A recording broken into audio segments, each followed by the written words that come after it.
안녕하세요. 러차차이 부장입니다. 다들 나는 솔로라는 프로그램 즐겨보시나요? 저는 이 나는 솔로가 사람들의 심리를 좀 잘 파고들어서 정말 좀 좋아하고 자주 보는 프로그램인데요. 이번에 지인이 낯솔 사계라는 프로그램에 나와서 출연을 했습니다. 다들 뭐 아실 수도 있고 모르실 수도 있지만은 낯솔 사계 장민님으로 나온 그분이 이제 제 오래된 좀 지인입니다. 약 한 20년 정도 됐나? 20살? 21살 때부터 알았으니까 한 20년 정도 된 것 같고요. 그래서 오늘은 낯솔 사계에 나온 이 장민님의 차량이 어떤 차량인지, 그리고 그 차량의 장점과 단점은 무엇인지 중고차 딜러의 입장에서 한번 보도록 하겠습니다. 그 차 이렇게 아주 잠깐 놨는데 네가 그 차를 아냐라고 할 수 있는데 알죠? 지인이다 보니까 차를 이제 제가 판매를 했고, 장민님 같은 경우는 부산에서 아주 큰 카페 쿠키로 아주 유명한 마이 페이보릿 쿠키라는 카페를 운영을 했고요. 점포동에서 처음 시작을 했었고, 이제 그게 장사가 잘 되면서 코로나 때 완전 폭발적으로 좀 터졌습니다. 그리고 터진 다음에 이제 강알리로 옮겼고, 강알리에서도 여전히 장사가 잘 되고, 이제 서울로 확장을 해서 강남, 신사, 제가 서울지를 잘 모르기 때문에 거기에 또 오픈을 했습니다. 그래서 뭐 다 가봤어요. 처음 오픈할 때, 사실 점포동에 있을 때는 처음 오픈할 때 저희 그 사무실이 근처에 있어서 자주 밥도 먹고 뭐 이렇게 많이 했었고, 강알리도 옮겼을 때도 뭐 많이 가고, 뭐 강알리 근처 가서 필요하면 커피도 사오고 뭐 쿠키도 사 먹고 이렇게 많이 하고 있고요. 지금은 서울에 있기 때문에 제가 서울에 일부러 가서 시간 맞으면은 같이 뭐 소주 한잔 하고 밥 먹거나 그 정도 지내고는 있습니다. 그리고 그냥 현대차부터 이야기하기보다는 이제 그 전에 어떤 차를 탔냐라고 보면은, 그 전에 운전을 안 했었어요. 그래서 그냥 걸어 다니고 택시만 타고 다니다가 운전을 면허는 있었는데 차를 안 사고 있다가 이제 그 첫 차로 미니쿠퍼를 구입을 해서 탔었고요. 미니쿠퍼 컨트리맨 이제 아주 오래 타다가 뭐 원래 차 주행거리가 많이 안 되니까는 주행거리가 많이 없어서 차를 바꾸니 많이 했는데, 그냥 바꿔봤자 뭐 거기서 거기고 자기가 차를 많이 안 타니까는 이제 그냥 타기로 해서 그렇게 탔었는데, 이제 사고가 나면서 이제 그 차를 폐차를 하고 새로운 차를 구입을 했는데, 이제 그 차가 GLC 플러그인 하이브리드 차량입니다. 그래서 그때도 차량 관련해서 뭐 이야기를 많이 하다가, 예전부터 벤츠 그냥 뭐 GLC 사고 싶었다. 그래서 GLC 중에서 알아보다 보니 이 플러그인 하이브리드 차량이 있다라고 해서 그 차로 알아봐달라고 해서 이제 하이브리드 차량을 구입을 했고요. 이 GLC 하이브리드를 말씀을 드리자고 하면은, 우선은 우리가 아는 이 하이브리드랑 좀 다른 구조입니다. 그래서 흔히 국산 차량들은 이 하이브리드 구동 방식이 전기 모터 따로, 가솔린 모터 따로, 그래서 저속에서는 전기 모터가 움직이고 고속에서는 그 가솔린 모터가 움직이고, 요즘에는 이게 고속에서도 같이 보조를 하면서 좀 연비가 많이 나오는 이런 구조로 되어 있는데요. 그 GLC 하이브리드 같은 경우는 이런 하이브리드가 아니라 플러그인 하이브리드입니다. 그래서 전기차 플러스 가솔린, 요렇게 보시면 됩니다. 전기차처럼 충전을 해야 되고요. 이 전기차 충전을 하게 되면은 한 50km 정도 탈 수가 있습니다. 그래서 한 50km 정도 전기로 가고, 이 전기가 끝나면 이제 가솔린 모드 이렇게 바뀌는 겁니다. 그러면은 이 전기차의 장점과 가솔린의 장점을 같이 쓸 수 있기 때문에 장거리 갈 때는 그냥 가솔린으로 주유소 가가지고 기름 넣고 한다고 보시면 되고요.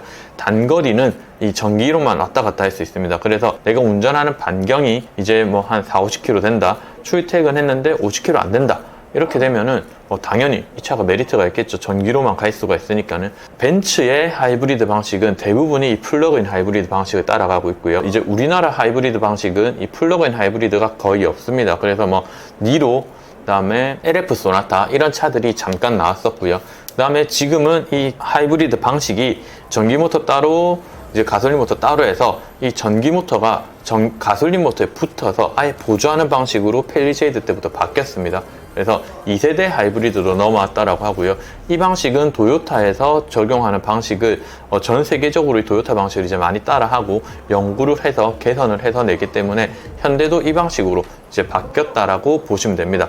그래서 이 하이브리드 안에는 여러 종류가 있는데, 이 플러그인 하이브리드도 있고, 뭐 일반 하이브리드도 있고, 마일드 하이브리드도 있습니다. 그래서 전기 모터가 가솔린에 붙어서 하는 방식을 보통 마일드 하이브리드라고 하는데, 뭐 어떻게 바뀔지는 모르겠지만은 현대에서 2세대를 약간 이 마일드 하이브리드 방식으로 내놨기 때문에 이 방식이 아마도 조금씩 뭐 변형이 되지 않을까라고 생각을 합니다. 그래서 아마 도요타가 이 하이브리드 방식에서는 아주 획기적인 방식을 가지고 있고 기술력도 가지고 있기 때문에 이 선도주자가 되어서 많은 회사들이 이 토요타 방식을 따라하고 연구를 하고 있다고 알고 있고요. 우선 이 플러그인 하이브리드 방식은 BM에도 있습니다. BM에도 있고 벤츠에도 있는데, 이 벤츠 BM을 그래서 플러그인 하이브리드 차량을 구입하시는 분들이 제일 많이 비교를 합니다.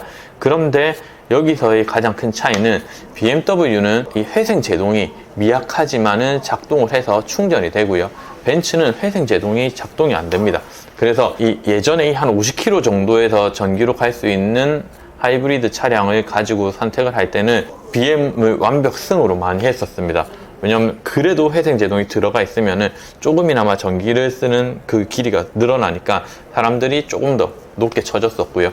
그리고 원래 하이브리드 차량에 대한 것도 BM을 좀 더 높게 쳐줬었습니다.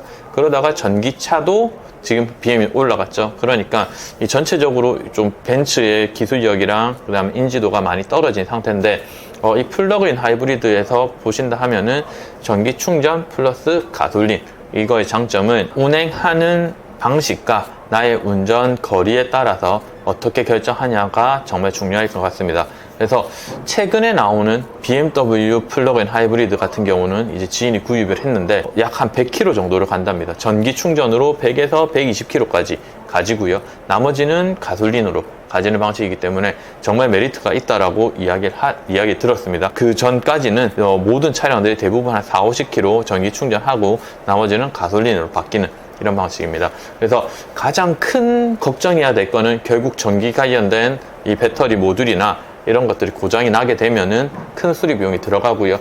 이거는 경기도에서 고쳐준 업체가 하나 있는 걸로 알고 있습니다. 그래서 배터리가 고장이 나게 되면은 이 배터리 셀 값을 다 계산을 해서 그걸 다 조회를 하고 측정을 해서 이 배터리 셀에 고장 난 것만 바꿔주는 업체인데, 보통 뭐 서비스 센터 들어가면 기본 2천만 원 출발인데, 여기 가면은 그 관련된 셀만 바꿔주고 점검하는데 한 300~400에서 수리가 가능하다라고 들었습니다. 그래서 이 플러그인 하이브리드의 장점은 전기차와 가솔린의 이런 장점을 모아놨다라고 볼 수 있고요. 대신에 단점은 비싸다라는 점, 그 다음에 그 고장이 나면은 똑같이 전기차와 가솔린에 고장이 나는 것을 모두 다 가지고 있다라는 점, 요 두 개를 잘 생각을 하시고, 그래도 운영을 함에 있어서는 유지비 관련해서 충분히 절약을 할 수 있기 때문에 메리트가 많은 차량입니다. 그래서 오늘은 이 낯솔 사계의 지인이 나오면서, 장민이라는 이름으로 나오면서 이게 딜러가 이런 방송에 나온 인플루언서의 차량을 리뷰하는 시간을 가졌는데요. 사실 방송에 비춰진 모습이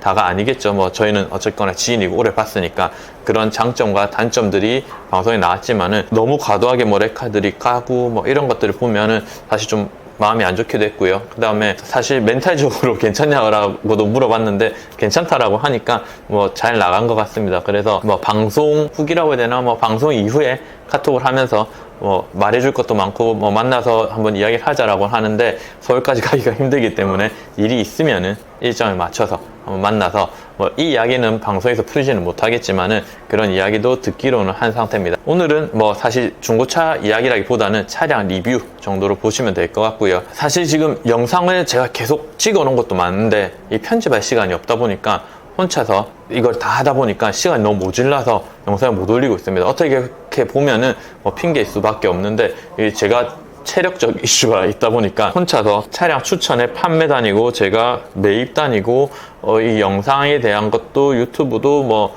사실 혼자서 뭐 영상 찍고 구성하고 편집하고 다 하다 보니까 이 시간이 너무 안 나서 이 영상이 어쨌거나 지금 점점 밀리고 있습니다. 그래서 뭐 사실 차 이렇게 찍으려고 유튜브로 손님들한테 조금 저렴한 가격으로 찍어 놓은 것도 그 사이에 팔려버린 경우도 있고, 이제 그렇다 보니까 영상이 계속 밀리게 됐는데, 최대한 좀 시간이 쪼개서라도 편집도 하고 이렇게 해서 조만간에 진짜 계속해서 주변 도와주시는 이제 사장님들, 주변 지인분들 통해서 이제 오픈 이벤트도 진짜 할 생각이 있기 때문에 그것도 구상하고 있습니다. 외부에서 봤을 때 저희 구독자 수 지금 한 4,000명, 5,000명 되는데 뭐 크게 많은 그건 아니지만은 저한테는 아주 소중한 구독자님들이기 때문에 조만간 이 구독자님들을 위한 조그만 이벤트 곧 할 거니까 잘 지켜봐 주시면 되고요. 차량 관련해서 궁금하신 점은 편하게 연락을 주시면은 항상 뭐 다른 직원이 아니라 제가 직접 차량 추천부터 검수, 계약까지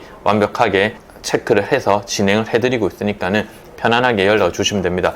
뭐 그 외에도 차량을 팔겠다, 아니면 뭐 신차를 구입을 하겠다, 이런 거 조금 헷갈리시는 부분이 있으시면은 편하게 연락 주시면은 거기에 맞춰서 제가 안내를 해드리고 뭐 도움 드릴 수 있는 것은 편안하게 도움을 드리고 있습니다. 대형 유튜버들, 직원들 상대에서 나오는 거 싫다 하시는 분들 편하게 한번 연락 주시면은 거기에 맞춰서 13년의 경력을 최대한 살려서 나쁘지 않은 차, 비싼데 안 좋은 차, 이런 차들 잘 거르고 그 다음에 구입 이후에 돈 들어갈 것들 싹 체크를 해서 안내를 드리고 있으니까는 편하게 한번 연락을 주시면은 차량 상담 항상 무료로 진행해 드리고 있습니다. 그럼 오늘 영상 도움이 되셨다면 좋아요와 구독 부탁드리고요. 오늘도 행복한 하루 보내셨으면 좋겠습니다. 감사합니다.